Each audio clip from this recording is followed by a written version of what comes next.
You are now tuned to BS3 Network.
All right. Welcome back to another episode of the Fourcast, and I think for the first time ever, it's the Ben and Wilkes show, the Ben and Mayhem, or Mayhem and Ben, whatever how you want to call it. However you want to flip it.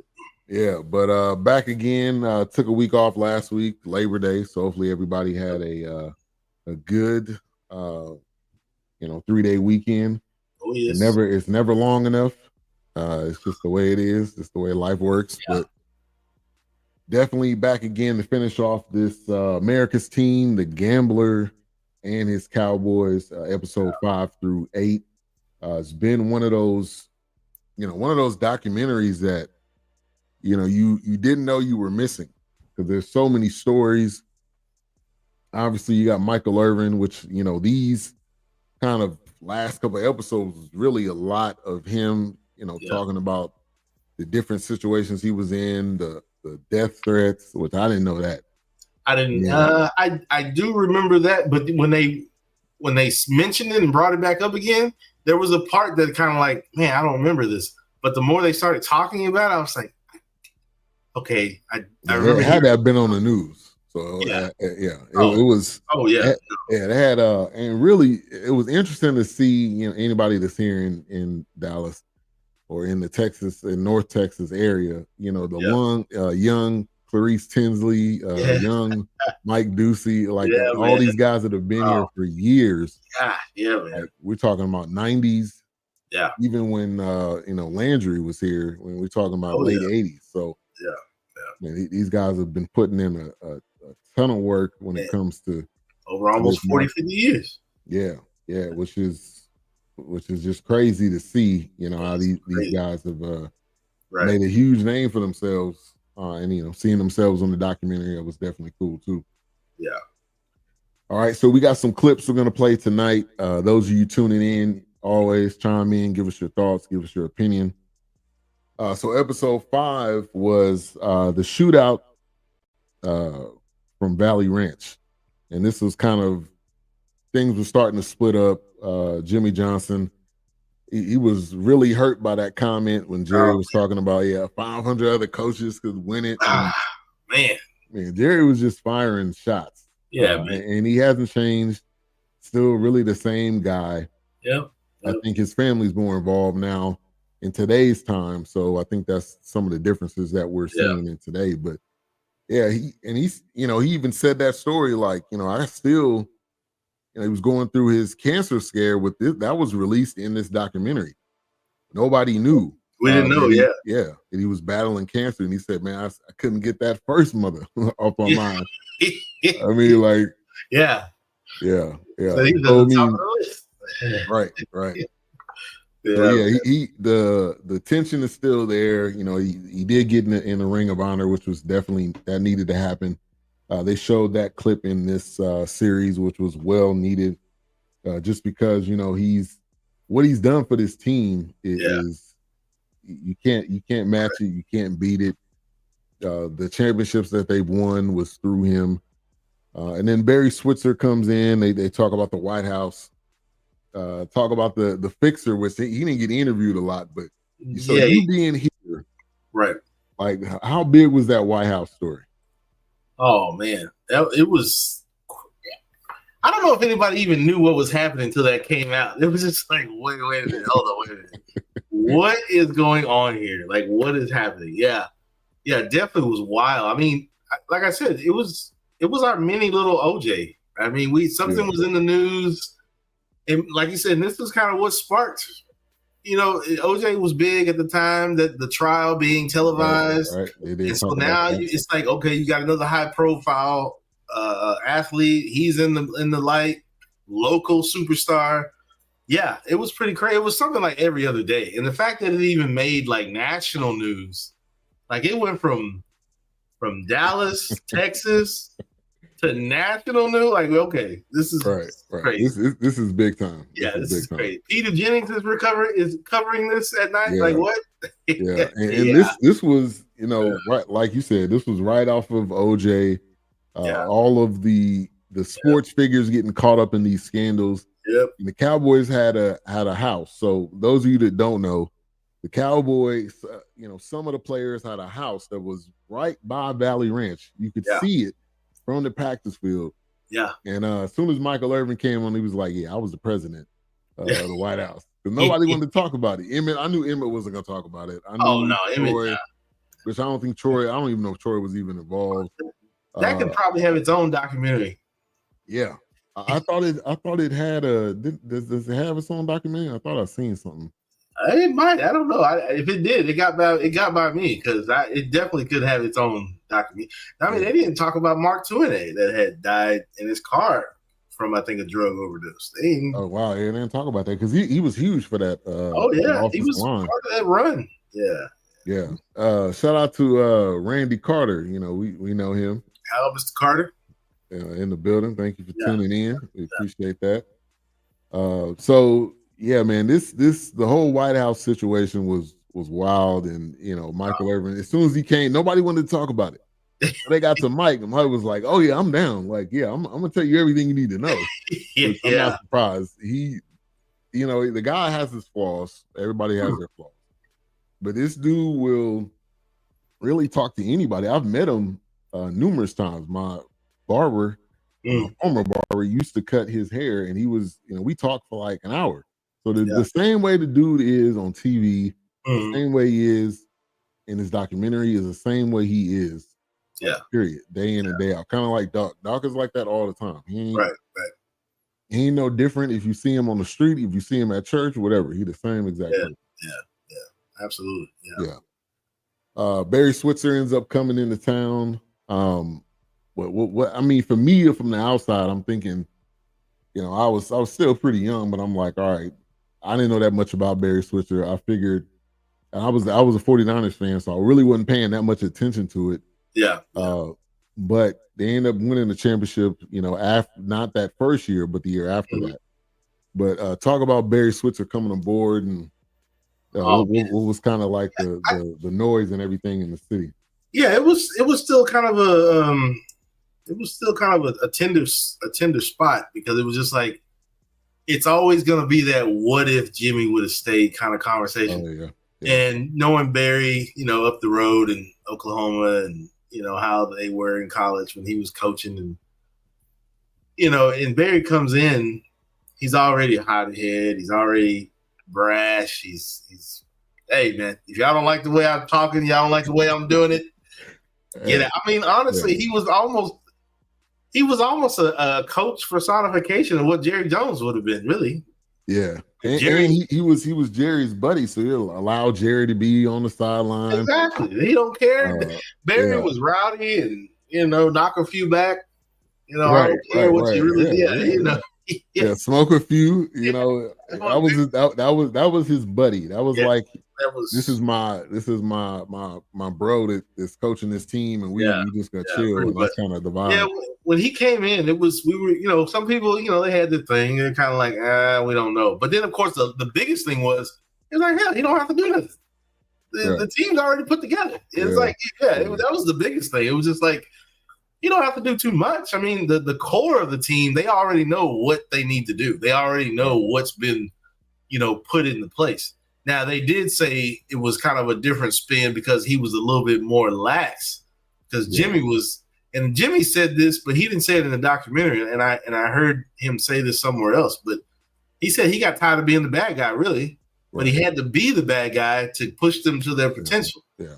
So that's why they were saying, it was kind of a different vibe because Barry wasn't really riding him like that. But because, Barry, he look at it like, y'all all grown, man. I ain't here to babysit, man. We just here to win ball games and get this championship. It's not college. I'm gonna let y'all supervise yourselves. And, y'all talk amongst yourselves, man. Y'all don't need right. We see how that worked. Yeah. But Troy, so Troy ended up being the kind of the bad guy. And him and him and Barry weren't seeing eye to eye. And I'm glad they kind of did a separate little segment on Barry because it was really made it seem like he was lazy or he wasn't because he wasn't riding them. He wasn't as good of a coach. He wasn't involved. Yeah. But Emmett said it. Michael Irvin said it. Deion said it. It was like his approach was more like player friendly, which we see that now. You got some coaches that are hard nosed, and you got some coaches kind of probably like a Shanahan or Vrabel. You could probably put them in there. Oh yeah. Schottenheimer, kind of one of those coaches that aren't going to be hard nosed, and those are kind of getting phased out too. Definitely, yeah, no, absolutely, and I think it's one of those things where I think, like I said, with Barry, it's like you guys know what you need to do. I don't have to micromanage you. I don't need to watch you. You've been here. You done been around. So I don't need to ride your coattails. And then, like you said, Aikman became the bad guy. Aikman was just trying to pass down what Jimmy had instilled to try to keep that same presence. Right. And I think in Barry's mind, he's like, well, these guys will put the other guys in line if they get too far out of line. Right. Now, if they get too crazy, then I got to reel you back in. But I don't think, I don't think Dallas took well to Barry just being as loose as he was. And just being like, oh, you don't like what I'm saying? You don't like it? Hey, man, we can cut the cameras, man. Dallas at that time, you can tell, was very, just kind of reserved when it came to sports at that time. Because, don't mess up what's already working kind of thing. Right, because they were it. During that time, what the Mavs were here, I mean, that was probably that time, Jason Kidd, Kidd, Nash. Yeah, Jimmy and Dirk had just kind of came on the scene. Yeah, mean, so they had a the Cowboys were it.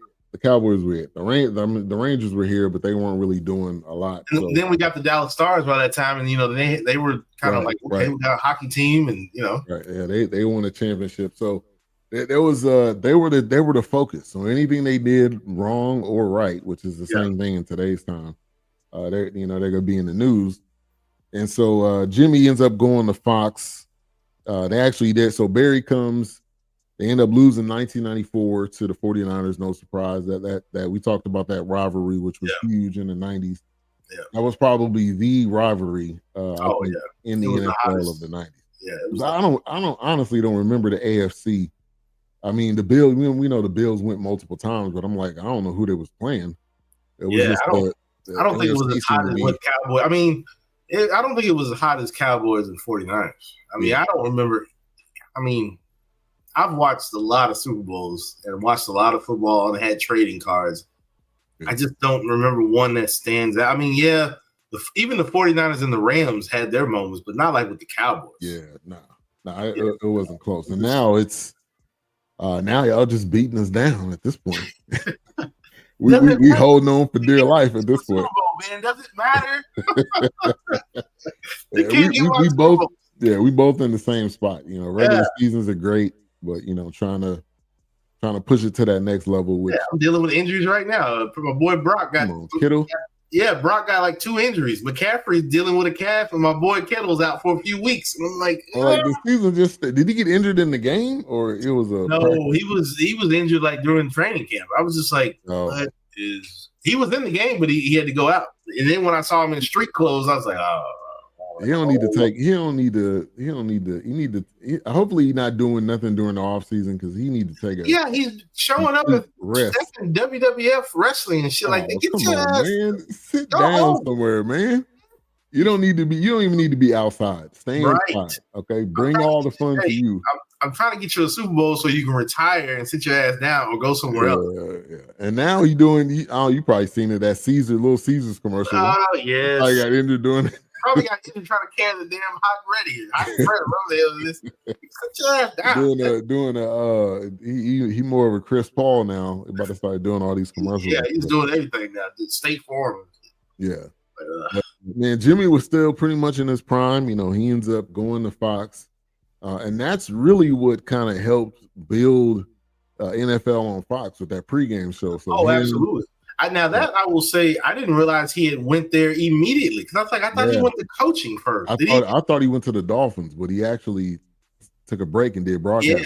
Yeah, he took. I was like, man, I thought he went immediately to the Dolphins after he left Dallas. That's what I thought too. I mean, and I think like maybe because we were younger, we don't remember it. Like these years seem like it was no year in between. Like I thought the Cowboys won directly after that next year. Yeah. After Jimmy left, but they actually lost 1 year. So some of these, I think our timelines are off just because we don't remember it or because I didn't realize he went to broadcasting and then stepped away from broadcasting, coaching, then came back. I thought he went straight to the Dolphins after, he kind of hung low and then the Dolphins went after him. But did he do all right at the Dolphins? I don't remember much of that. Nah, they didn't do that well. I think he had a couple winning seasons, but it wasn't. Let me pull it up here. But it wasn't anywhere near the success that he had. Oh yeah, here in Dallas. Yeah, so he was there for 4 years. They didn't make the playoffs the first year, and they lost in like the wild card or divisional round. Okay. But I think his style probably got played out. Which nowadays Belichick's not there anymore. I mean, there's not a lot of those coaches that are gonna yell at you and push you. Oh yeah, they're not going to be in the college game. Hey, like Deion said, I'm not going to be following around a bunch of grown men that's getting paid millions. Just not, just not doing it, man. Just not. Yeah. Of course, that's the question. And honestly, I would not be surprised. I don't care what anybody says. I know he's doing great things at Colorado. I know Jerry is on his line. I don't care what you're saying. I don't want to hear it.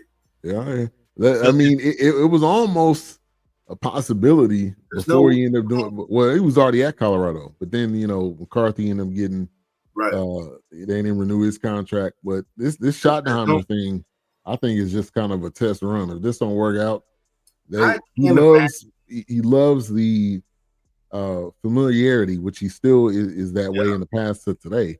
Yeah. So it could be Jason Witten. It could be Jason Witten's coaching high school right now, but I don't know. Yeah, that don't mean nothing. Yeah, I mean, hey, like I said, I don't care what they talking about. Jerry is on Deion line. I don't care what you say. Yeah, I don't care what you say. And if Deion can get to Dallas, if that ever happens, his son's coming with him. I ain't with it.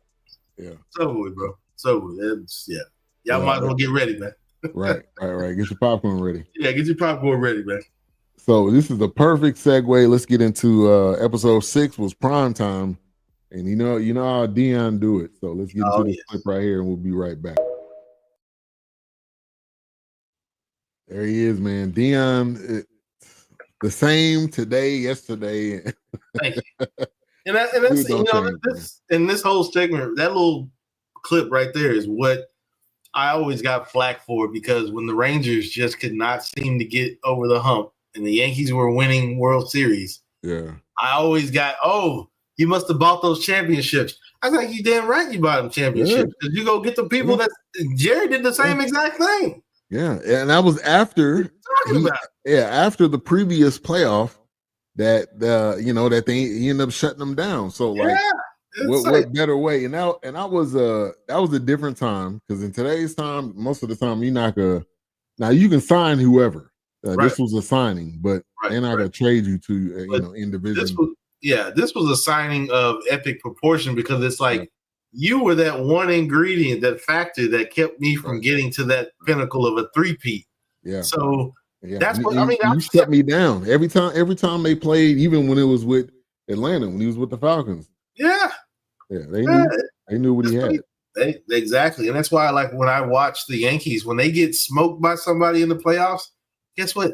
They go get that pitcher. They go get that best player that was on that team. Get that player. Yeah. They go get that pitcher. Yeah. They already know. That's how if you know what you're missing and you know another team has it, and especially if that person's a free agent, all it is it come down to the money. It's all money. Jerry was going to do whatever it took. And that's why that 36 million is always going to be something that stuck with me because I was just like, how much is he paying for Deion? Yeah, that's probably getting the salary cap because this dude right here. Exactly. And that was unheard of. And that kind of goes into Jerry was immediately like, look, how can I capitalize on the name Cowboys, on the name Dallas Cowboys, on the stadium, on the naming rights? Oh, so he ended up doing Nike. He had a Nike deal. He had a Pepsi deal. Yes, he was selling, what he's doing today. You got the Bud Light Plaza. You got the AT&T Stadium. Now, I mean, now they selling everything. They even selling they just areas of the basketball floor. Right. So, but Deion, he was ahead of his time. Yeah, the Deion move was. Like he said, that's the gamble move. Because even like he said, Steven was like, man, what are you doing, Dad? He's like, what you going to do? You going to hit me? He was getting ready to fight his dad. Yeah. He looked Steven looked completely different. Me and Eric were watching. I'm like, who is that? Yeah. It was like, he didn't look like Steve. Yeah, he didn't look like Steve. But I mean, hey, this game will age you. It's almost like being the president. Yeah, this business is serious. But Deion on the field, they already knew. It was like he said, they would go away from it because he's going to shut you down. Yeah. He was the name. He was how shutdown corner became an actual thing called shutdown corner. Revis Island wasn't nothing brand new. Right, exactly. Before that, it wasn't a thing. So it wasn't. Exactly. This dude was doing the thing people forget is he was playing football and baseball. Right. I think they said in one weekend he played a baseball game and a football game. Hey, and then went back and played another baseball game. He showed up in the helicopter landing on the field, baby. Come on, man. This dude was just one of them rare athletes, and he did it for a long period of time because we know Bo Jackson was great. Oh yeah, playing for the Royals, playing for the Raiders, but it just didn't work out. His body ended up breaking down. But Deion did it for a long time. Yeah, man. It's a few baseball teams. I think he went to the Pirates. I think he played with the Yankees for a little bit. Yeah, Yankees, Braves. He was with. I think he was with the Reds for a minute too. It was the Reds, okay. And I thought he may have went to the Pirates too, but that might be thinking about the Reds. But yeah, man, I was like Deion. He is definitely a name that will definitely. I don't care what you're doing. You gonna remember the step. You gonna remember the Deion dad. Whatever it is, the way he talk. You gonna how he ride everything. You gonna remember Deion. Man. Yeah. And so that was a perfect mix. Him coming to the Cowboys, and that was the missing piece that they needed again to get that next championship. Yeah, absolutely. So they end up, having a successful year. And then they talked about the Aikman and Barry situation. And then, like I said, they talked about Barry's story. I didn't know the situation about his mom, which, you that's something you don't get over. You never get over that. And I think that changed kind of how he was as a person, how he was as a coach. Yeah, he was already out of coaching at that point, for, I don't know, 2 or 3 years, I believe. So I think 3, yeah. But that was the first time I had heard any of that. That was new to me. Yeah, so they definitely broke down some stories and some storylines and some different things that we hadn't heard. But yeah, he was 1988 was his last season at Oklahoma, and in 1994, so he was gone for 6 years. Yeah, from coaching. So at that point, he's like he's probably somebody's grandfather at that point. Right. Like I'm not going to be coming in here and exactly. How I was at Oklahoma. Exactly. I think that's what that got caught into, he's not coaching well or you're not doing a good job. He's like, what y'all expect me? Y'all pull me off my porch. I'm over here minding my business. Yeah, I'm not going to come in here and wipe nobody's ass. You grown men out here making millions. This is a championship winning team. I was like, nah.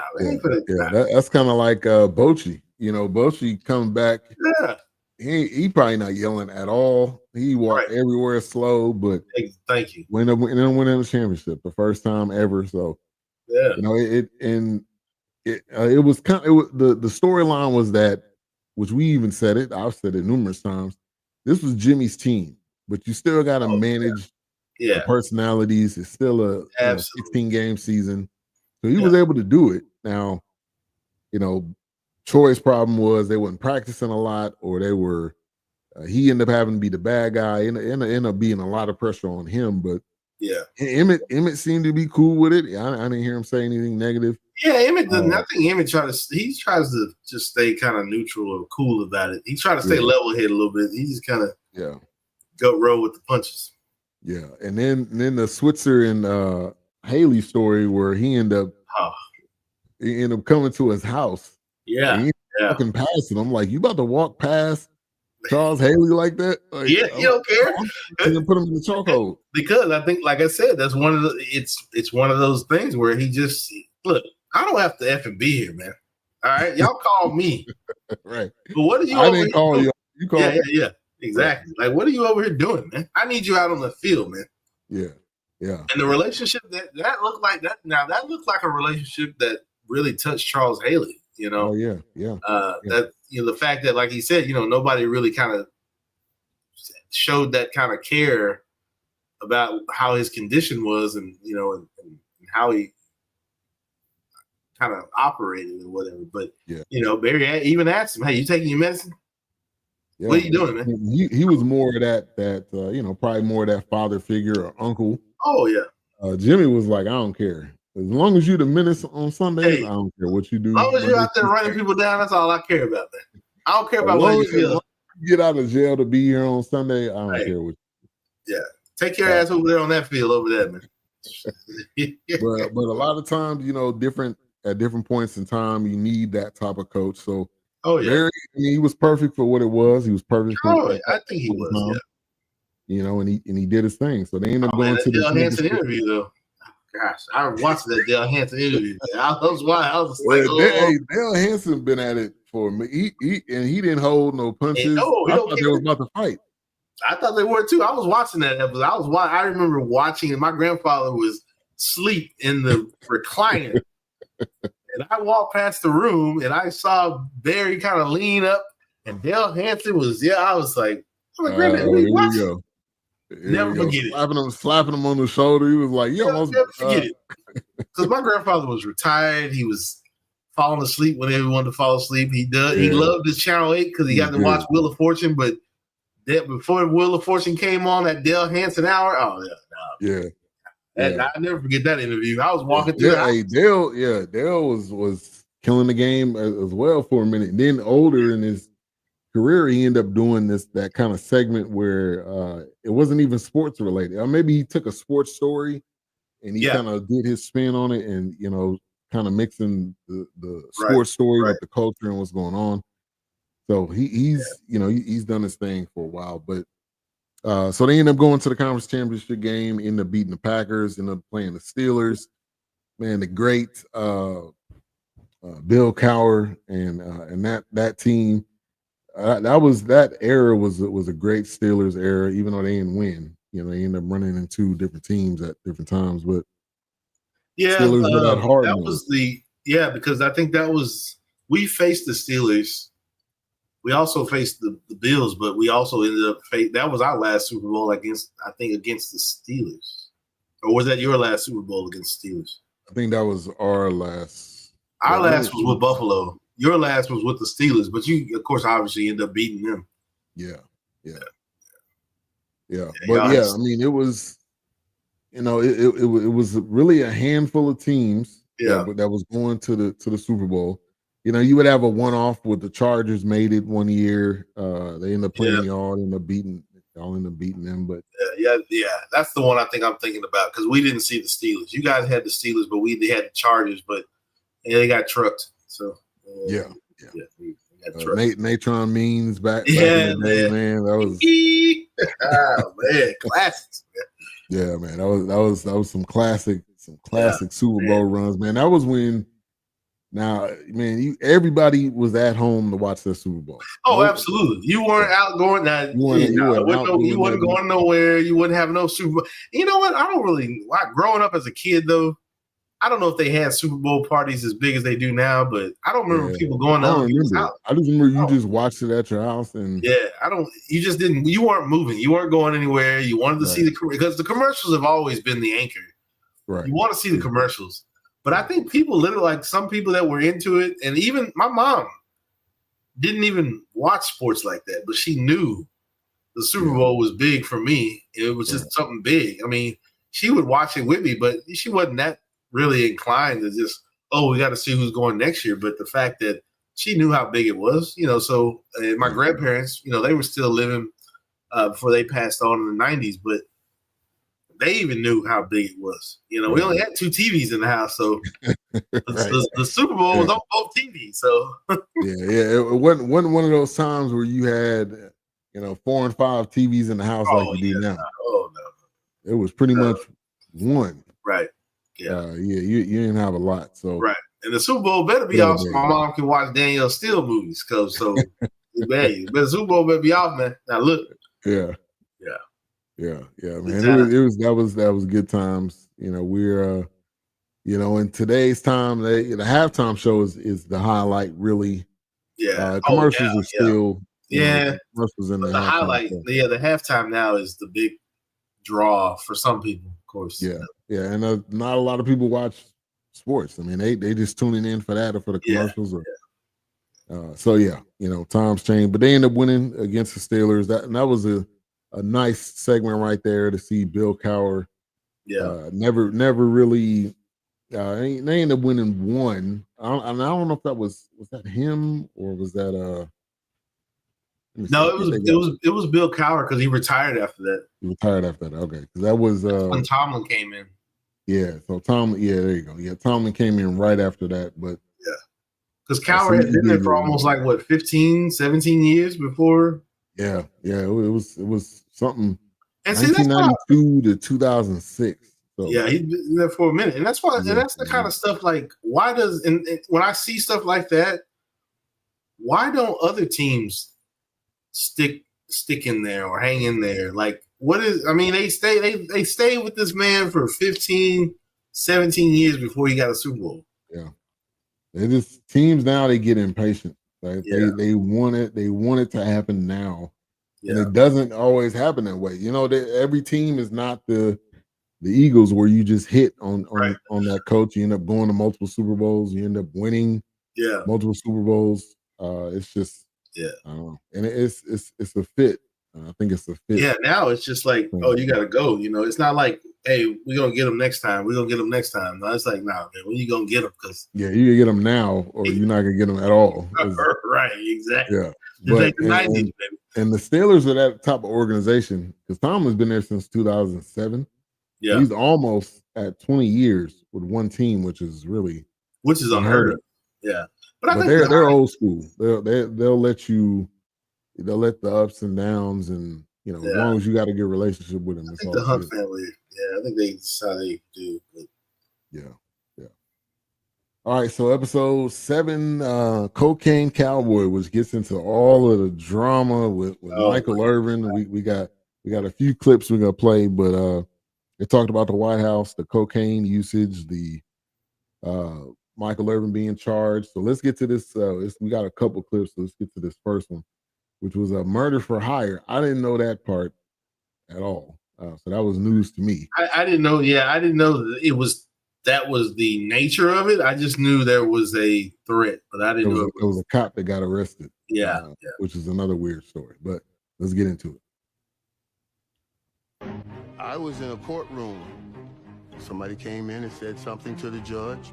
He said, just arrested Johnny Hernandez, police officer, on an attempt murder for hire. A Dallas police officer is linked to a murder for hire plot aimed at Cowboy star Michael Irvin. Dallas police arrested one of their own yesterday, 5-year veteran officer Johnny Hernandez. The officer wanted the hit to occur very, very soon. It was clear that he wanted Michael Irvin killed. You've now gone from a drug trial involving Michael Irvin to a murder-for-hire plot on his life. The news of the plot to kill the Cowboys receiver was shocking, certainly to Irvin's teammates. That's unbelievable, man. It's truly ridiculous. It's an eerie feeling, knowing the fact that an individual was out there wasn't even thinking about something like that. Bits and pieces about the person Johnny Hernandez are slowly beginning to emerge. He was born in Denver, and that is where he met Rochelle Smith, the woman who he says is his common-law wife, the woman who also has had a personal relationship with Michael Irvin. Sources say Irvin threatened the policeman's fiancée, which infuriated the officer and set a murder-for-hire plot in motion. Johnny Hernandez pled guilty to trying to have Michael Irvin killed. He was given 6 years in prison.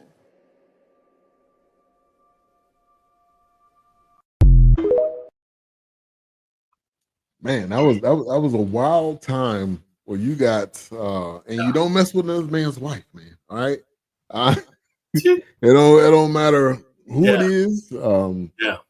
But the fact that you find murder for hire that fast in the 90s, like what is that? Really? Like, I don't know how you did that. Yeah, I don't know. Sure, they were not in the green sheet. Really, as a cop. I mean, I don't know. You might have been able to find him somewhere. Michael Irvin was out there. He was in the streets, man. He wasn't. Oh yeah, he was definitely in the house. Okay, and his wife. And he was like, man, he even said it in this, like, man, my wife stuck by me in all of the trash and all the stuff that I put her through. Which that's a good woman, and prayers up for her because she has Alzheimer's or early onset Alzheimer's. So I think that's why we haven't seen her a lot lately. I didn't realize why she was kind of missing from the spotlight, or I guess not really. He didn't really flash his family like that anyway, but really didn't. But in the 90s though, she seemed to be more. Yeah. I didn't realize, and I need to watch that. Shay Shay Room with him. I've just been getting clips, but Michael Irvin is also a good storyteller. So I'd like to, great storyteller. Yeah. Hey, what's going on? The one and only H-Rap in the building.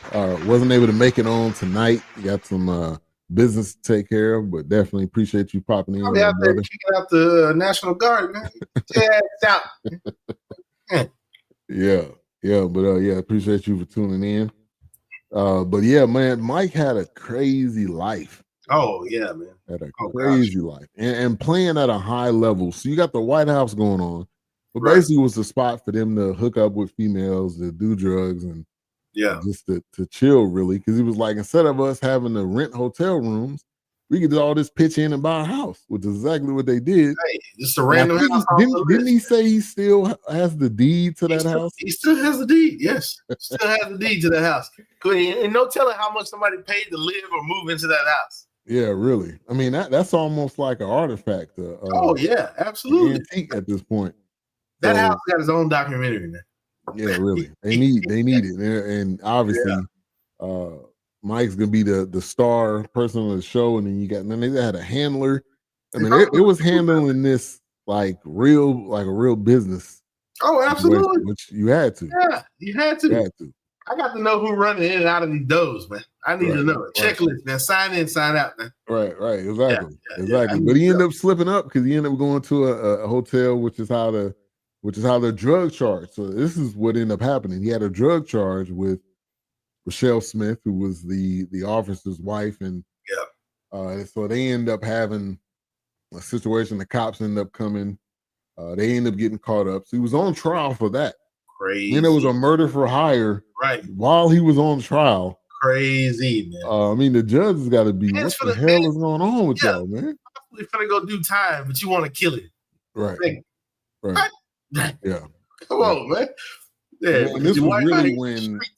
When everything unraveled. Like the Cowboys probably was never the same. If you hiring somebody, thumbs up. I don't know what's happening. If you're hiring somebody to kill your wife's lover, then you need to talk to your wife because apparently this isn't the first rodeo. Right. This is not. We see they said common law wife. So you didn't actually marry her. Y'all just y'all had the same address. Stop, man. Hey, man. They wasn't using this term back then, but she for the streets. So you need to keep it out there, man. Yeah. She don't want to be saved, man. She's trying to tell you, man. Mr. Hernandez, I'm gonna need you to address the elephant in the room. Right. You cannot Captain Save her, okay? And Mike, Mike might have not been her first. You don't want to be saved. Don't exactly. Yeah, right, right. Like she might have not have been Mike's. That might have not been her first choice or her first rodeo, like you said. Oh yeah, might have been around. I mean, because the White House, it was dudes coming in and out of there. So that's what I'm saying. You got that checklist, man. You got to keep tally. I got to keep a tally on, man. What's running in and out of here. I would have loved for them to have Johnny Hernandez and get him to do this interview. I don't know. He may not even be. I just looked him up, but I didn't see much really. I mean, he's probably laying low as possible, but I'm sure they reached out to him. I'm sure they did. That would have been somebody, him or Rochelle Smith. I don't know. Yeah, either one of them. They didn't have any of the. Even though I guess I don't know, but they didn't have any of the women. Maybe out of the respect of his wife. I don't know. Anyway. Yeah. But I mean, and this wasn't like this was Netflix, so you pretty much get whoever you wanted on here. Yeah, they had the judge on here, which was good, because he ended up saying, how are we gonna, deliver this case? How he was approaching it. Because then there was another incident. This was in the training camp. I didn't know that story. Michael Irvin ended up stabbing this dude in the neck. He said he cut him, but he stabbed this dude in the neck because he got in the chair before him. So I'm gonna play this clip and then we'll come right back. But this was another. It was like so many wild situations going on. It told you how everything kind of fell apart. Yeah. At training camp, we were getting haircuts. Just like anything else, you get a packet order. Everett was a new guy coming over. We had our rules and how we do things. I say, I'm a veteran, I'm next. To get a haircut, and then, no, next, we're veterans. This is how we do things, man. I ain't doing no things like that. And somehow I kind of lost it, grabbed some scissors, and I cut him. And dude, let me tell you, they cut him here, and so much blood came out. It was. They rushed him to the hospital. I went back to my room, I had blood all over my shirt, and I'm thinking, my God, I'm going to jail. 24 hours after that incident was reported to me, we got everyone in who was involved and talked to them. No one talked. You said all that, we're going to do and say about that situation. I'm not going to comment on it anymore. No comments. I don't know about that. Now, I base my decisions on the evidence that I received. The evidence that I was receiving is nothing happened, so we moved on. Met with Everett. Said, I lost myself, brother. I'm so sorry, but he sat down. I'll never forget. He said, Michael, I know you love your kids, man. You almost took me for mine. That was something to say, and he was right. Had he not handled it the way he handled it, I was definitely going to jail.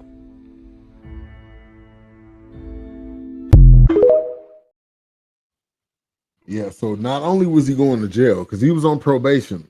Yeah. So from the drug charge, right? Which the attorneys on the other side was like, man, ain't no way this dude getting off on probation. But nah, man, come on. When I heard the news, I was just like, Mike, come on, man, you're done, bro. They for the cookie, man. Yeah, really. Yeah, it's like, man, they already looking at how you conducting yourself now. I was like, and now you went and did something like this. I was like, oh my gosh. At training camp to your own teammate. I would love to hear. Yeah, go ladies and gentlemen, that's called coke rage. That's if you don't know what Coke Rage is, that's called Coke Rage. Okay. Richard, I'm really, man, we need a Michael Irvin documentary because I mean, there's some anger, there's some demons that's in there. That would he would be more than willing to do you it. Probably would get 6 episodes out of that. Yeah, because you got the college, his upbringing. Yeah. You know, his dad ended up passing away. Maybe before he ended up making it. You know, yes, he was in college. He was getting ready to go to Miami, I think. Yeah, you probably. I mean, because did Jerry Rice get? He didn't get a documentary, but he got like a 30 for 30 or something like that. Yeah, but I'm sure I think there was some 30 for 30 that he was. Yeah, but I'm sure definitely Michael Irvin can. They definitely need ESPN. Whoever's watching.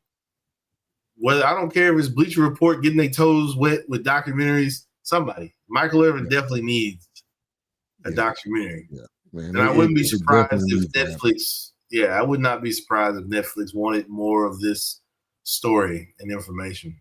Yeah, because I mean, you know, we love this nostalgia. It's great to look back and see, you know, greatness. And I think a lot of us didn't know the backstories because we didn't have social media. We didn't have like reporters weren't as in the know as they are now.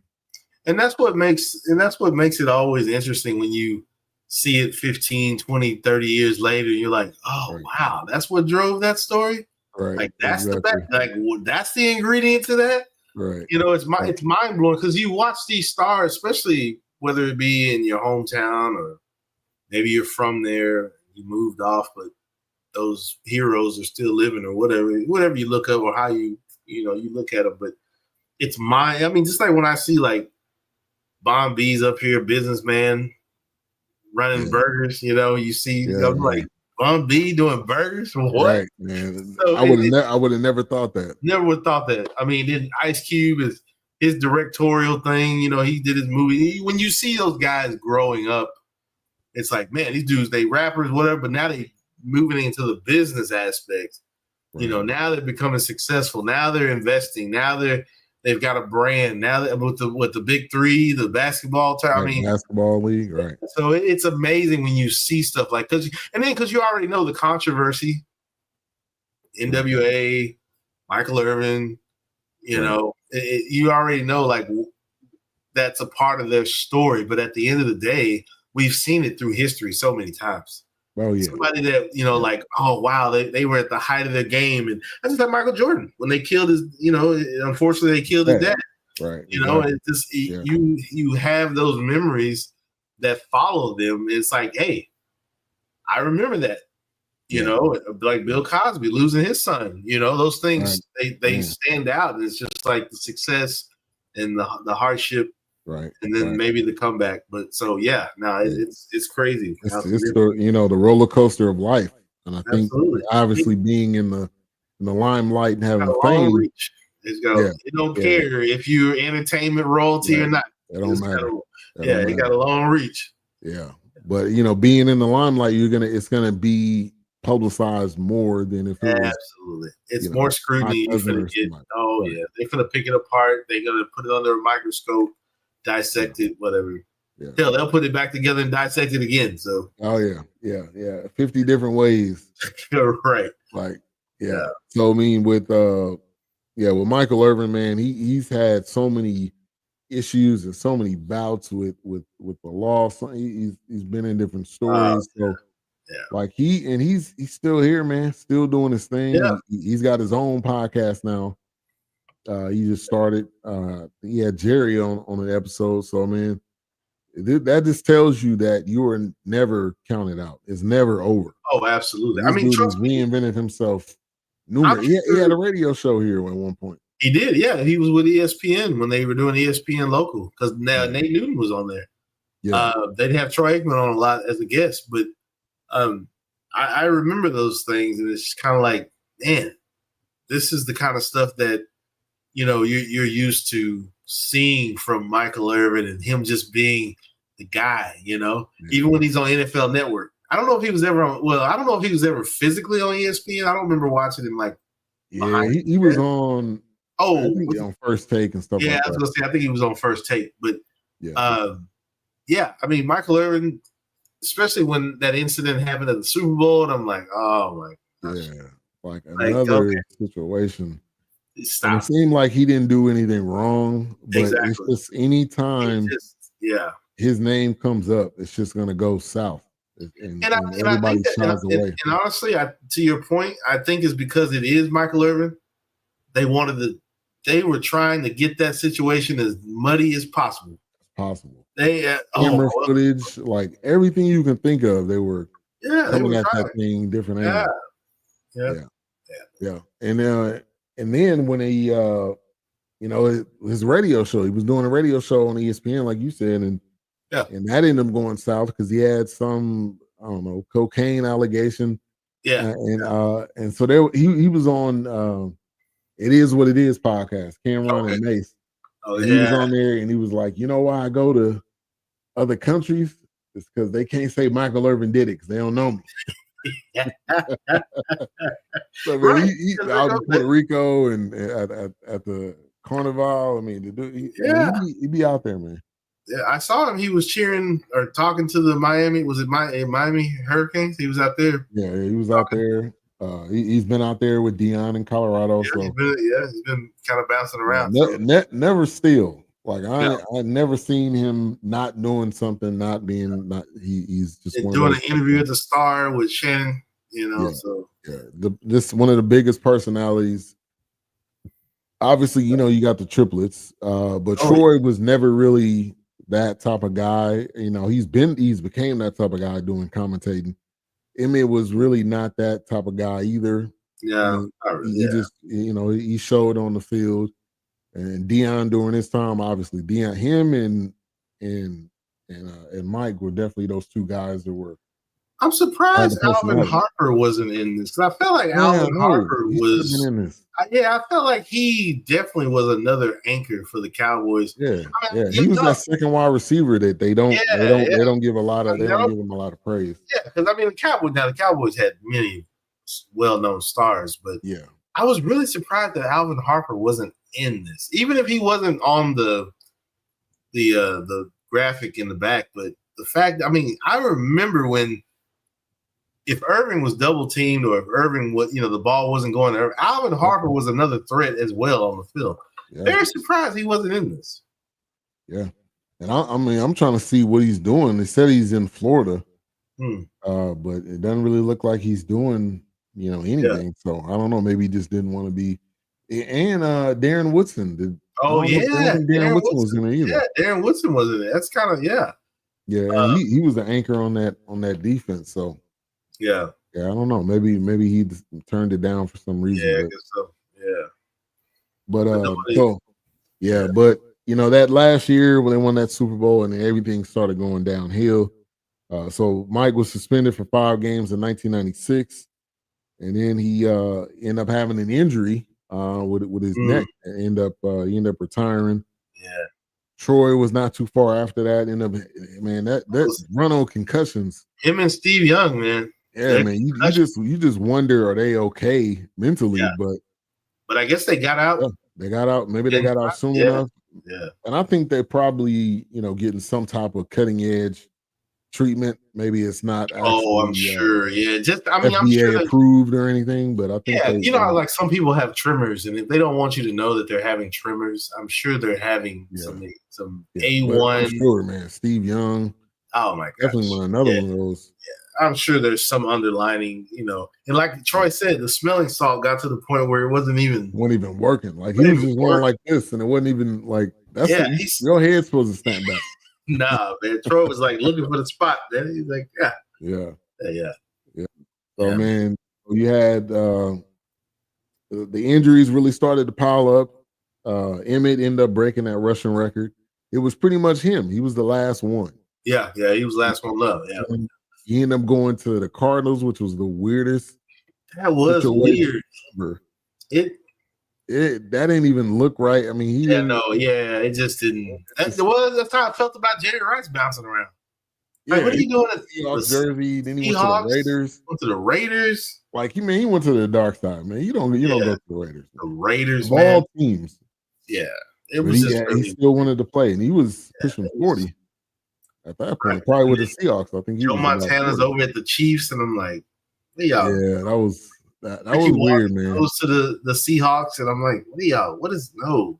Yeah, man. And we didn't understand salary cap. We didn't understand money. Yeah. Like I would be asking my dad, like, why don't they just pay him more money? Like, what difference does it make? Why they can't have Steve Young and Montana?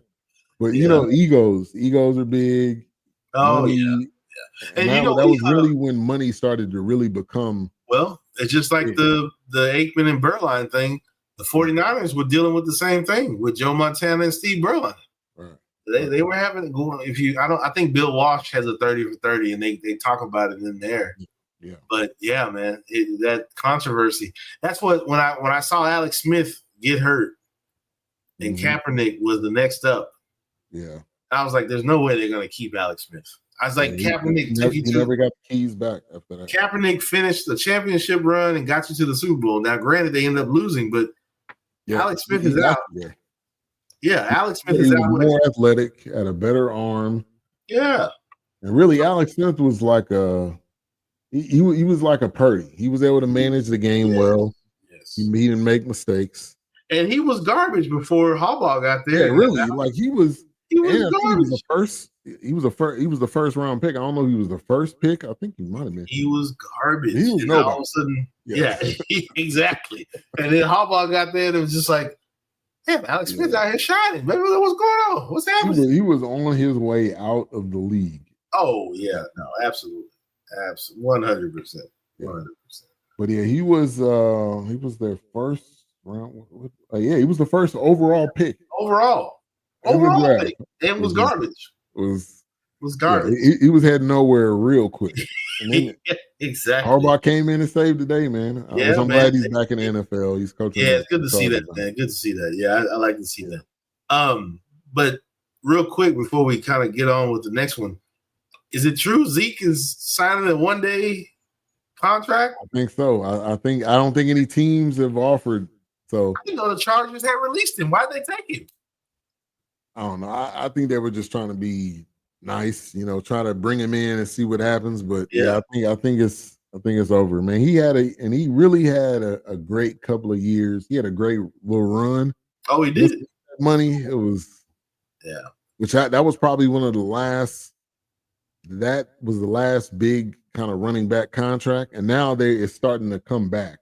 Yeah, you got Derrick Henrys of the world; they're gonna get paid regardless. Like Derrick Henry of the world. Yeah, I mean, whatever the money is, Saquon's gonna get paid no matter what. But the running back money really went south after that. But I think this may be it. Him and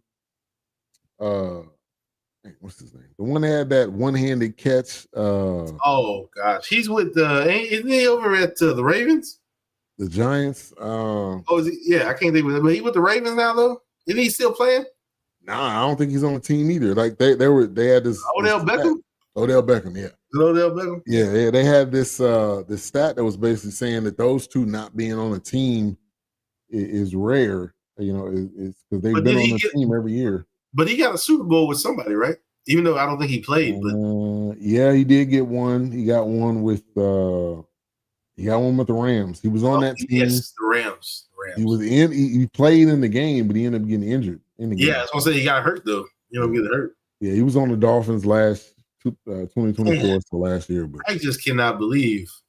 Yeah, it's like that how that talent just kind of fades. Like, what is happening? Like Odell Beckham was so synonymous. Like he didn't want to. Like Odell Beckham's on the field. Oh, he's trying to go crazy. Oh yeah. You had to double team. You had to figure out how you gonna team.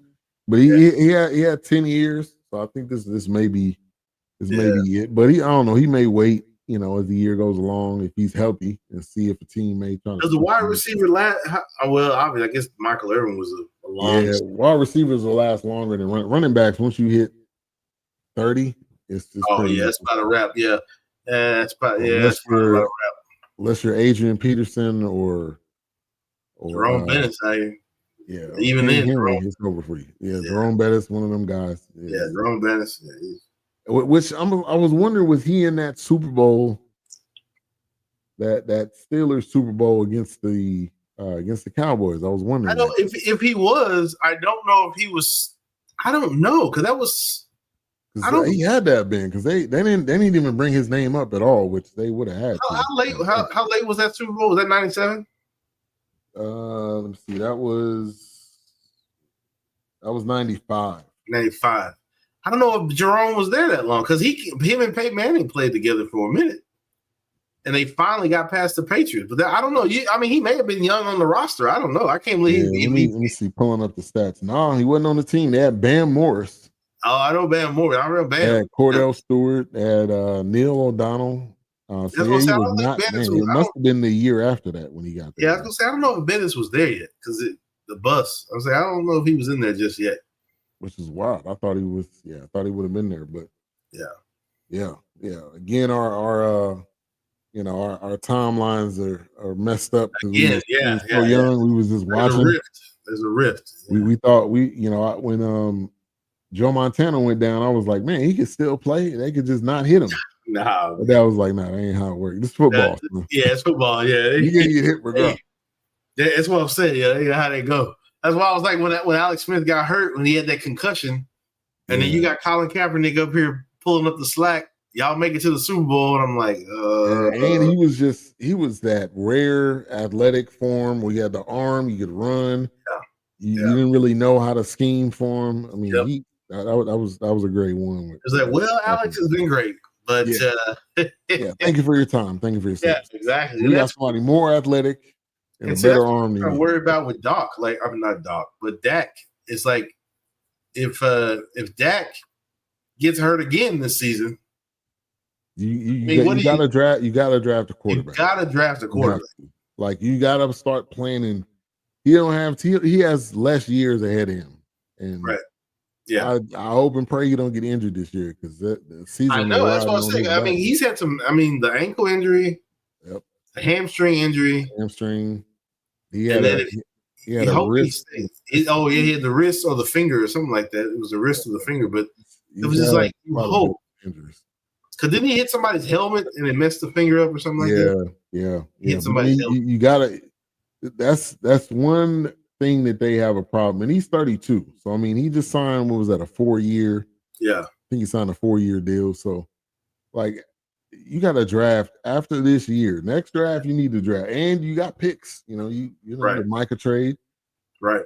You need to get for 2026 and 2027. That's what they two number ones from the Packers, and so. I think the biggest thing is you have to think about the future. And when we rewind back, you had Steve Young that was like on the bench for years. Like you had these guys, when you drafted somebody, they were sitting on the bench. There was no, as soon as you get here, we putting you in. No. Oh yeah, no. You weren't even like wearing a headset trying to figure out what you right. You on the bench. You was holding the helmet on the sideline. Oh yeah. You weren't looking at the tablet or somebody called a play down until you talking on the phone. Nah. It wasn't no just in case. It was you wasn't even in the coaches meeting. You were just kind of like, hey, sit over here, kid. It's over here, kid. Yeah, I'm talking to the coach right now, man. That's that Joe Namath era, man. You're like, whoa, what's your name? You're not getting in. Who are you again? Yeah, exactly. Who's this? No. Yeah. We drafted this person. It's always the injury, man. Once Joe Montana went down, that was it. Steve Young had his opportunity. Yeah, that was it, man. Well, hell, look at Burline and Aikman. I mean, when Aikman went down, Burline was, hey, man, so. So what are we gonna do? And then you got that quarterback controversy, and Jimmy ended up going with Burline, and it didn't end up working out, but. That's usually how it goes. You get that hot streak, and then it's that one game. We're like, okay, hey, Aikman, I'm sorry. Hey, man, you free this weekend? I'm really sorry. You doing anything? Yeah. Look at yourself. You ain't doing anything. Right. You ain't doing nothing anyway. Yeah, exactly. Get out of here. Yeah, man. So Emmett, and he even talked about it. Coming to the visiting locker room was not the same, which I agree, man. I can imagine. Coming on the visiting bus. And you not going to your locker that your locker normally is. Said I never caught a bus to practice. Right, man. He drove himself, man. Yeah. So, but they, he ended up signing that one day contract deal. End up retiring. So, that was pretty much it. And then episode 8, they kind of fast forwarded to today's time, which they end up hiring Parcells. They had Romo. You had to have Romo in here, so they did a good job with that. Oh yeah. It wasn't really a lot of guys during that era. You probably could have had DeMarcus Ware if he would have been in it. They probably weren't gonna do Dez. Yeah, surprised Witten wasn't in it. Yeah, they gonna do Dez. No, Dez be firing shots. Sorry, Dez. Witten would have been a good one. Yeah, Witten would have been good. Yeah, Witten. I mean, he was definitely the Romo's guy. You know, check down. Jerry loves him. So I don't know. Yeah, Witten was the check. He was like another J-Lo check. Yeah, right. They pretty much just did Romo, so Romo got some shine. Yeah, and then they go to today's time with the Packers. So I'm gonna play this clip, and then we'll come right back. Ironically, Mike ended up getting traded to the Packers. So ironically, right? The team that you can't beat. Right. Once again, you end up giving them more firepower. But let's get into it. And the Green Bay Packers have a 40-burger in Big D in the third quarter. Unbelievable. Boy, what a hole.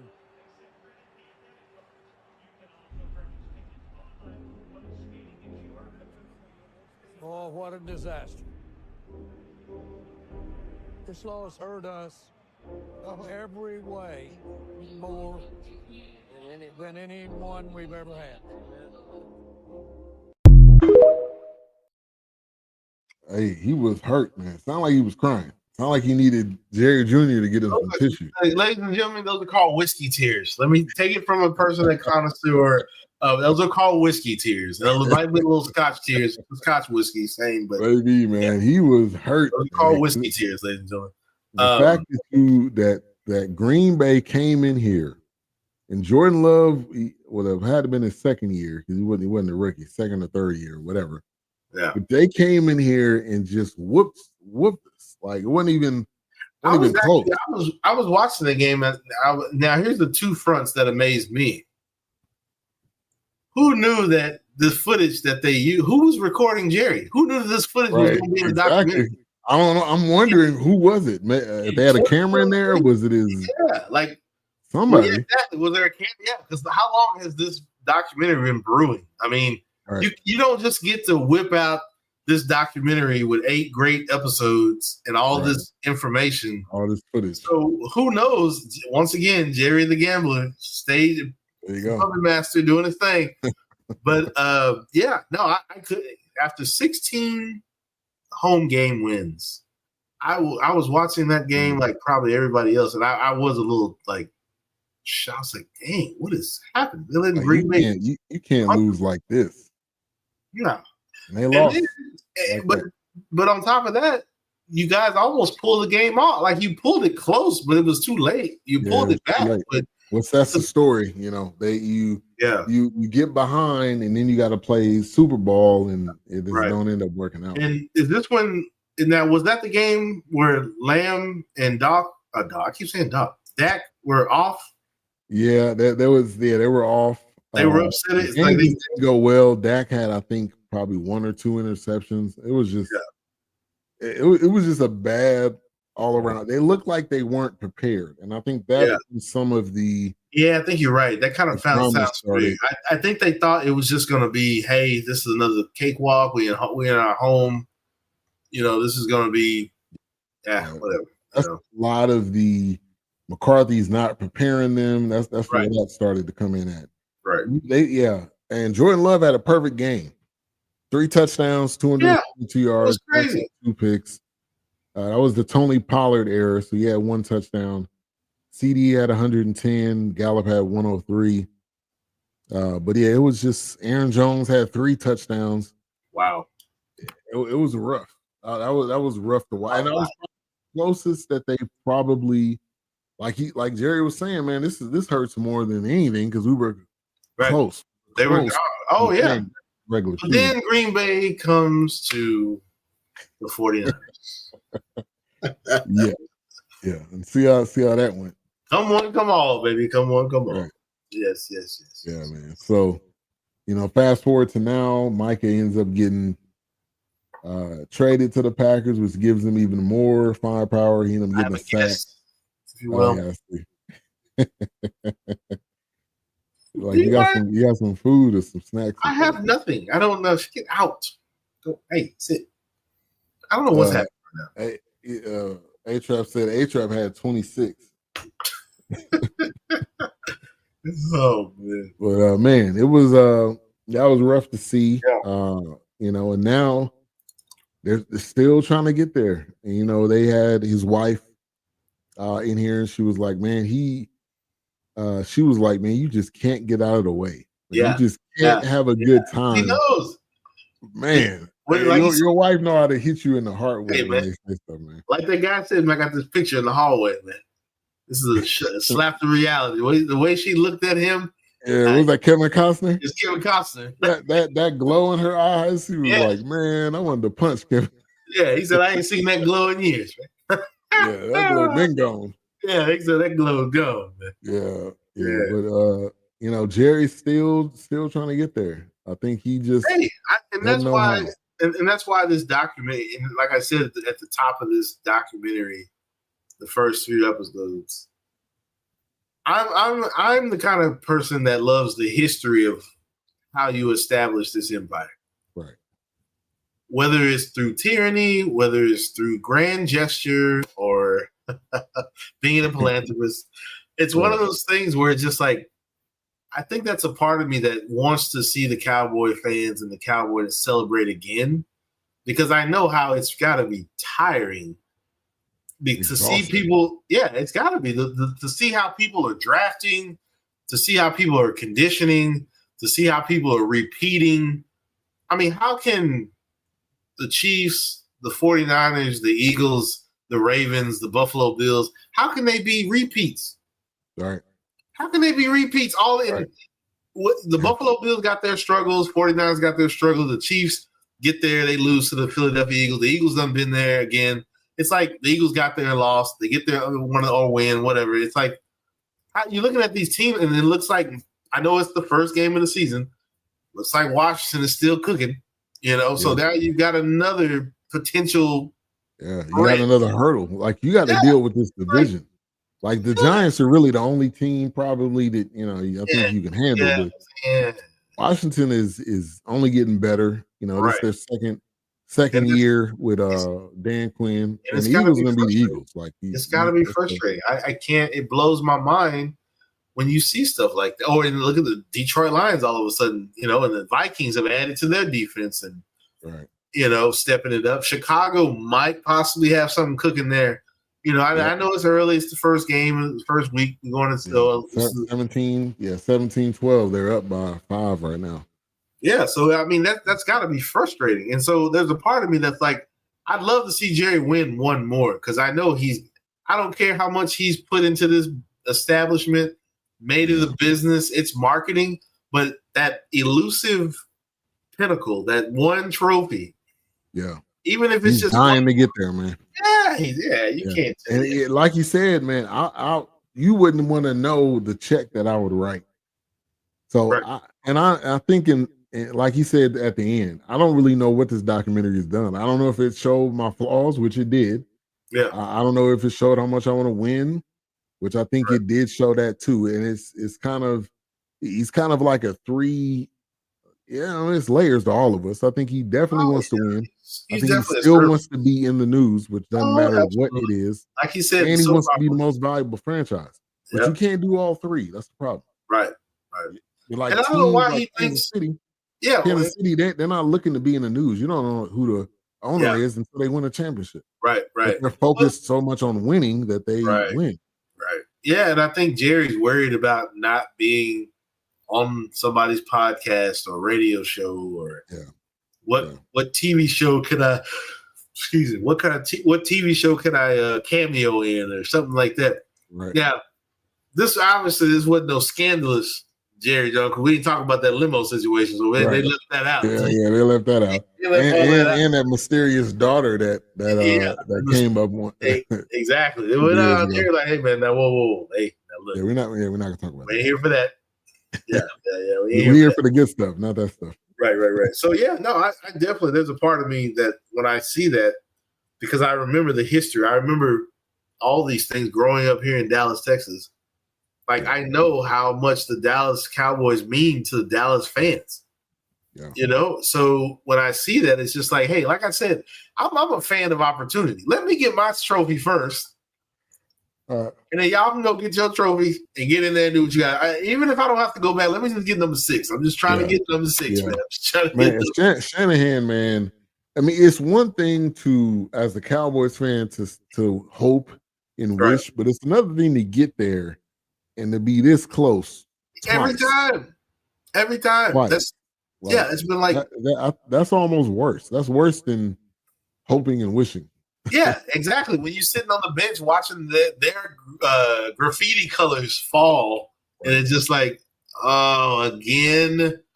Yeah, like, and y'all kind of going through a little bit of a rebuild, which is not always bad because it can be bad or good. Yeah, we can't keep anybody. We bring veterans in. We sign them to 1-year contracts. We get there. But my biggest gripe about that run with the 49ers in each Super Bowl, we get away from the running game. Yeah, you abandon what got you there. Yeah, we stopped. And that was with a healthy McCaffrey was in the last one. Yeah, he was. He had a healthy year, or they, remotely healthy. We stopped running the ball all of a sudden. It's like you're trying to kill him with passes, and it's just like, dude. Yeah, that's not your strong suit. Yeah, Dance was the one that brought you, man. Like, what are you doing? Mark Purdy is not that guy to throw the ball 40 times. No. He can get you some good passes. He gonna get you an interception. He gonna throw you some dangerous passes. But and like I said, I know for the Cowboy fans, it's got to be frustrating because the way people are drafting around you and how they're drafting. Teams are getting better. They're getting smarter. Right. And a lot of times they're behind the 8 ball, or they're just starting to figure out, motion. Like Schottenheimer coming here for being the coach. They've done more. They did more motion in the first game than they've done pretty much all last year. Right. Which is crazy. Right, exactly. And that's what I'm saying. Like with the Dak situation, like, what do you do if he gets hurt again? Or what do you do if what did y'all sign him to? He's here for a while though. But I guess the backup plan is not great. Like the backup plan is supposed to be because I can't believe and he's not. Yeah, he's not that great. So and I can't believe they got rid of Trey Lance. I'm like, what? Yeah, or really Cooper Rush is really the guy that they should have kept. I mean, he probably wanted more money. Yeah, but he was able to win games when absolutely. So but they just signed him. It's a 4-year deal, so he's through 2027. So he's on the second year of the deal. Now so he keeps getting hurt though. Can they break that contract? I don't know how that. No, I mean they can. It's going to be a cap hit. They have to keep paying it. That's going to be the issue. But you got to draft. I mean, you got these picks. You got to get you. You got to get your next quarterback. People saying it's Archie Manning. Texas, that Manning pedigree. But I don't know. I don't know. Because once Dak is gone, now you're into how do we find the next quarterback? But it's not easy. Right. There's plenty of teams that can't do it. Been trying to do it. The Bears been trying to do it for decades. Yeah. So, but they ended it with Jimmy going in the Ring of Honor, which definitely needed to happen. And I think Jerry's like, how can I please the football god? He does. So one of his step one was to get Jimmy in the Ring of Honor. And maybe his next thing is like stepping away from the limelight, which he's not gonna do until he die. He had to be on his on his deathbed, and he can. I still need to do that. Unfortunately, we're gonna see Jerry pass on TV. Man. We don't want to see that, really, man. We don't want to see that, but hey, nah, man. Jerry ain't letting it go, man. He gotta die in front of the camera, man, because he just can't not be. We're gonna start seeing him doze off at games, man. He's start going to sleep. Start going to sleep. They gonna have a recliner at the game. They gonna put the blanket on him, like the old man blanket. Old man Jerry, man, he going to sleep. I'll get him up.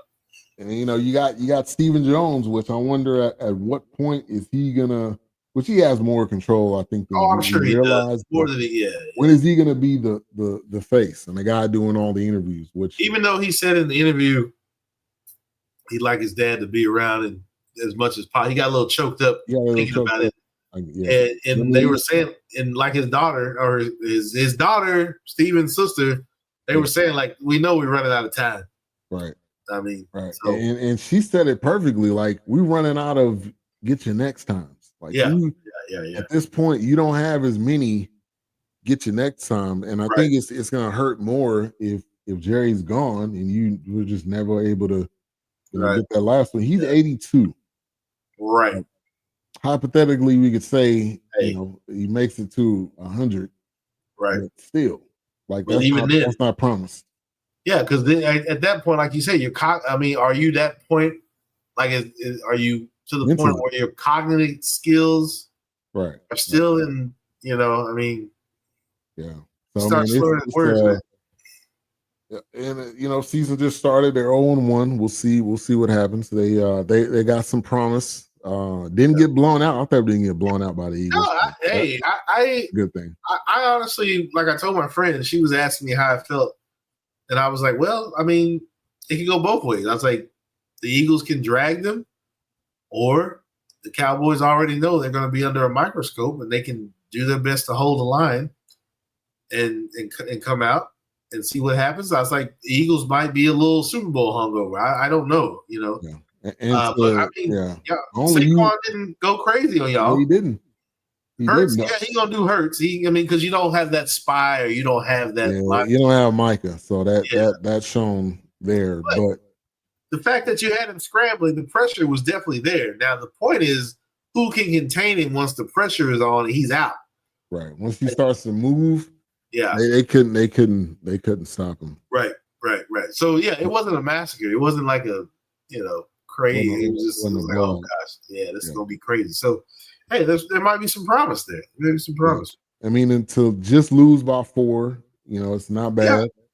The running game was pretty solid. They had 119 yards. Eagles had 158. So, and really, honestly, if CD caught one of those passes, absolutely, it was a different game. Changed. Yeah. And if what's his name? Had he not fumbled, number 24? Yep. Thumbs up, thumbs down, whatever. Here we go. Whatever. I don't know why it's mine that does that, but if he hadn't a fumble, it would have been a different game. It would have been a different game. Yeah, it would have changed because you held them to 24 points after that. Right, which is not easy, especially when you're playing against this Eagles team who was running all over you. So right. They got some. I don't like to say moral victories, but they got some highlights and some things that they can look at and build off of. So absolutely. So we'll see. Season is early. 49ers are 1-0. Cowboys are 0-1. Going into the next week, Cowboys will be facing the Giants. Yeah. A lot of rivalry games. Yeah, they're starting off the season with NFC. Yeah, lots of rivalry games. I know. Then they got Bears. That'll be week 3. So we'll see. This was we get into our final thoughts. This was a great documentary. I think it was one of those that we needed. Very well. You already know a lot of the stories, but they did a great job of really putting this together. The people involved. Hearing some of Jerry's story, he's a great storyteller. I'll give him that. Dion on here, great storyteller. Michael Irvin, a great storyteller. And you got a lot of Troy Aikman, which I didn't really know some of his backstory and hearing him give his thoughts. Yeah. So, what was your final thoughts? I was actually pretty psyched about this because I didn't know when they were going to release it because they talked about this like this time last year. They were talking. I was like, dang, is it coming out in January? Is it coming out? Yeah. I was like, knowing Jerry, it's going to come on right off of the Super Bowl. So I was thinking that or training camp. Exactly. Well, what perfect time before football starts. Before you play the Eagles. Before you play the Eagles. So and a storied both storied organizations. The buddy ride moments, the Jimmy John. I mean, Jerry know what he's doing, man. Let's stop. Jerry know what he's doing. So yeah, no, I really enjoyed this. If you didn't see the Michael Parsons thing, that was your episode 9. So this is only 8 episodes, so that's episode 9. If you need episode 9 right now, it's streaming on ESPN. Hey, about to give you some bonus. About to give you some bonus because I mean, that whole thing could be a whole 30 for 30 along by itself. Yeah, absolutely.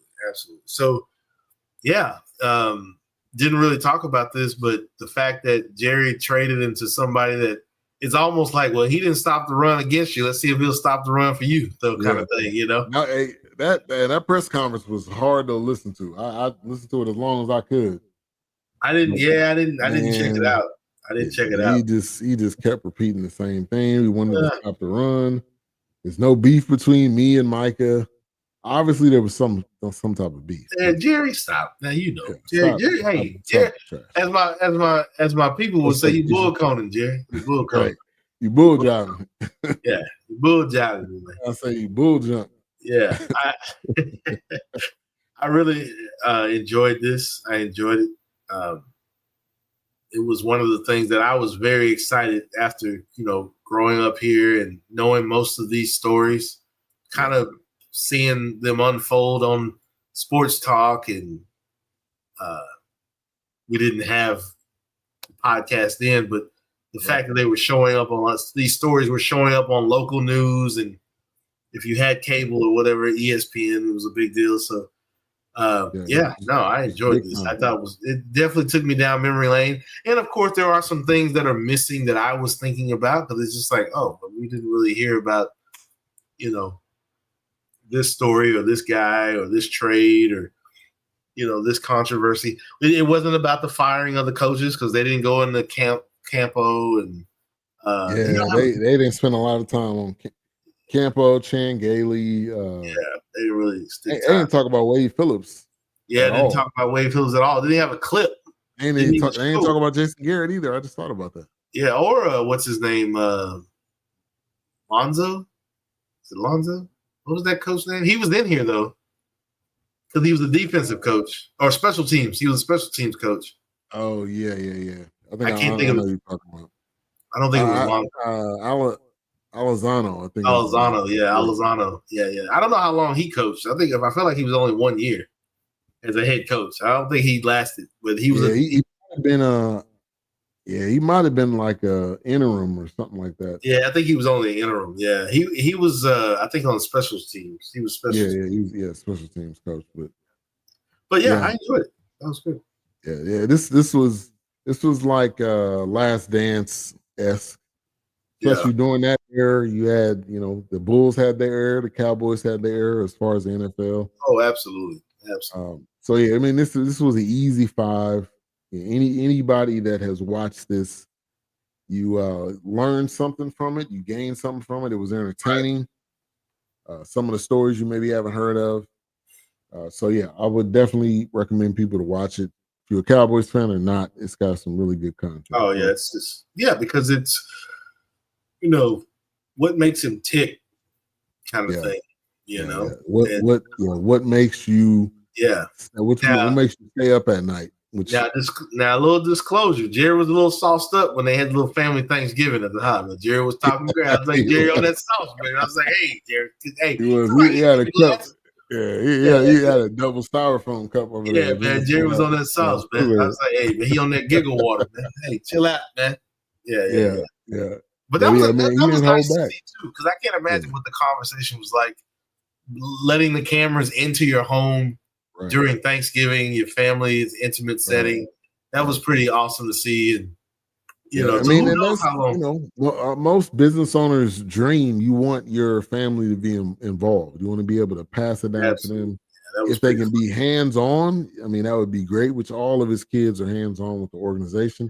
I mean, honestly, when I watched this and I saw that scene with him gathered around with the family at Thanksgiving at their ranch or whatever, he's pretty much written. If they ever made a TV series called kind of like what Dallas was, but with Jerry Jones, it it would work. It would work because it would just be called. It probably would be called the Joneses, or probably be called the Gambler. I don't know, but it would work because Taylor Sheridan could probably develop it. Absolutely, because if he's an oil tycoon, he's going in the. It's just like it's almost like Friday Night Lights. The Joneses story can be a TV show. Oh yeah, it can be a TV show. And in today's time, you're able to. You got so much creativity. You got a lot of range of what you can do. Yeah, it would be the second coming of Dallas with JR and the Ewings, man. It would work. And Taylor Sheridan's got a whole studio. I don't know if you heard about that. I think it's in Fort Worth or somewhere. Yeah, I think it's a little bit outside of Fort Worth. Yeah. I mean, that's what I'm saying. I mean, and all that, man. Yeah, I would not be surprised. A Joneses Netflix series or Paramount, whoever, it could be a TV series. It would work. Yeah, definitely. All right, so next week, it was just released this week. It is the new film, Highest to Lowest, Spike Lee's new joint with Denzel Washington. It really don't get no better than this. We could play this preview. Thank you, everybody, for tuning in. We'll be back next week. No new Queen 3 and King tomorrow. You can check out the End of the Bench Media. A-Trap had a show earlier today, so go check that out. He won't be back on next week, so it should be me, Wilkes, and Doc next week. But Highest to Lowest, I've been waiting on this one for a minute, so we'll play this preview. We'll see y'all next week. Peace. New mixes of mood music. I need a theme. Theme music. Wake up, y'all. The King's here. Buying back, stacking his records. It's a lot of money. There's more to life than just making money. It's integrity. That's what you stand for. What you think? I think you gotta be a little crazy sometimes in this world to get what you want. King David, now ain't this something? I got your full attention now, huh? You finally listening to me. Somebody's got Trey. What do you mean somebody's got? Somebody's kidnapped our son.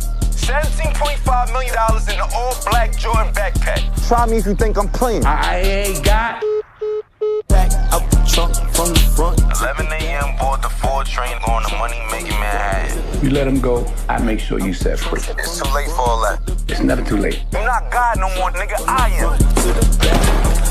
35 and I'm still a pretty guy. I gotta feed the streets, my lady, and a newborn kid. And I ain't trying to go back and do another bid, you dig? I know what it is to risk everything you have for something that you want. I know what that means, to have nothing and want everything. What is that? Insurance. That's Jake from State Farm.